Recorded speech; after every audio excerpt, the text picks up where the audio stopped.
যারা বলছেন যে মূর্তি ভাঙা আমাদের রক্তে, তাদের সঙ্গে কখনো মিলন হতে পারে না। ভারতবর্ষে ছিলাম আমাদের সৌভাগ্য, ভারতবর্ষে ছিলাম আমরা বলে আজকে বেঁচে আছি। ফিক্সড ডিপোজিট তাদের দুটো রয়ে গেল, পাকিস্তান আর বাংলাদেশে এটা ফিক্সড ডিপোজিট থাকলো, আর এটা হয়ে গেল জয়েন্ট অ্যাকাউন্ট। বন থেকে জানোয়ার তুলে আনা যায়, জানোয়ারের মন থেকে বন তুলে ফেলা যায় না। তখন তিনি বলছেন যে একজন এনআরসিতে একজনকে তাড়িয়ে দিয়ে নরেন্দ্র মোদীর বাপ পারবে না, তখন তিনি চিৎকার করলেন পার্লামেন্টে। এখন এসে আমাদেরকে বলছেন যে মুর্শিদাবাদ, মালদা, দিনাজপুর চলে যাবে। এই মুহূর্তে তখন তিনি এই কথা বললেন। এখন এই কথা আমরা এই তো বললাম যে খুব দুঃখজনক যে আজকে আমরা এত বল। পশ্চিমবঙ্গের মানুষকে কি বার্তা দেবেন যে বাংলাদেশের যে পরিস্থিতি এই মুহূর্তে বর্ডার সংলগ্ন এলাকায় প্রতিনিয়তই একটা অশান্তি দেখা হচ্ছে, এটা প্রথমেই বাংলার মানুষকে, পশ্চিমবঙ্গের মানুষকে জানতে হবে যে মতবাদটা সৃষ্টি হয়েছিল আরবে, সেই মতবাদের ধর্মগ্রন্থ অনুসারী যারা পৃথিবীকে দুটো ভাগে ভাগ করেছেন, বিশ্বাসী অবিশ্বাসী, যারা বলছেন যে মূর্তি ভাঙা আমাদের রক্তে, তাদের সঙ্গে কখনো মিলন হতে পারে না। সেই ধর্মের অনুগামী যারা, তারা প্রকাশ্য জনসভায় দাঁড়িয়ে যে কথা বলছেন, দুর্ভাগা, অভাগা, হতভাগা, 70%, 30% ফায়দা করো, ফায়দা লুটোর কথা বলছেন, তাদের সঙ্গে ভারতবর্ষের যারা সনাতন ধর্মের অনুগামী, বিশ্বাসী, কোনোদিন মিলন হতে পারে না।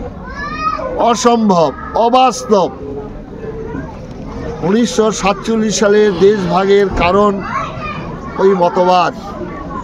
এইটা পশ্চিমবঙ্গের প্রত্যেকটা মানুষকে এটাকে জানতে হবে, এবং বেশি করে গীতা যেমন ঘরে ঘরে পড়া হয়, বেশি করে কোরআনটাও নিয়েও পড়া দরকার, জানা দরকার। সেখানে কি আছে, কি লেখা হয়েছে, কি বলছে, আমরা সেটা জানি।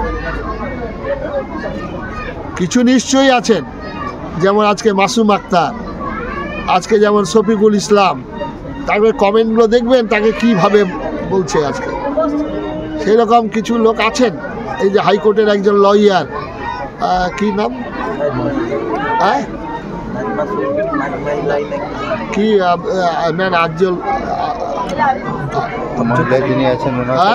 মহিলা যিনি আছেন ভাবে বক্তব্য রাখছেন এবং বলছেন যে আমাদের পূর্বপুরুষরা এই যে দ্বিজাতি তত্ত্বের বিভাজনে আমরা যাইনি, ভারতবর্ষে ছিলাম আমাদের সৌভাগ্য, ভারতবর্ষে ছিলাম আমরা বলে আজকে বেঁচে আছি।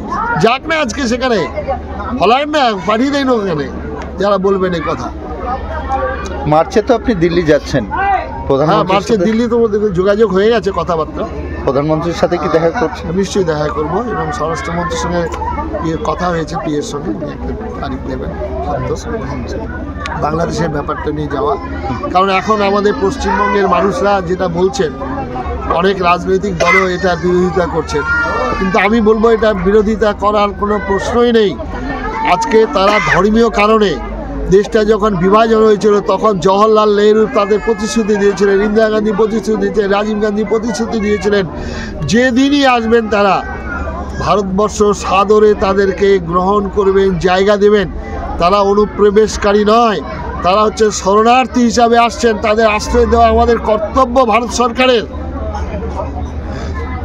বর্ডারে তাদের সিল করে রাখা হয়েছে, তারা সেখানে মারা যাচ্ছেন, সেখানে অনাহারে রয়েছেন, এটা ভারত সরকারের কর্তব্য।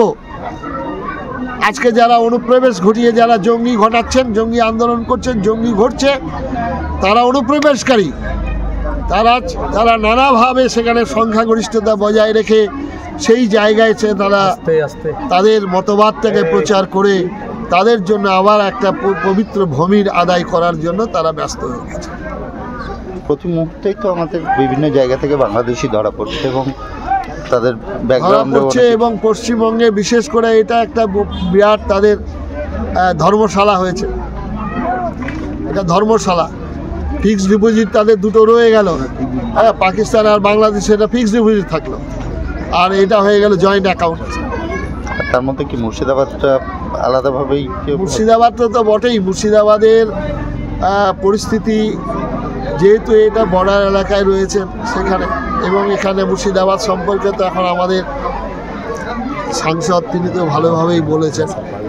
সুতরাং এখানকার মানুষ, তবুও আমরা বলবো যে আমাদের যে নানা ভাষা, নানা মত, নানা পরিধান, বিবিধের মাঝে দেখো মিলন।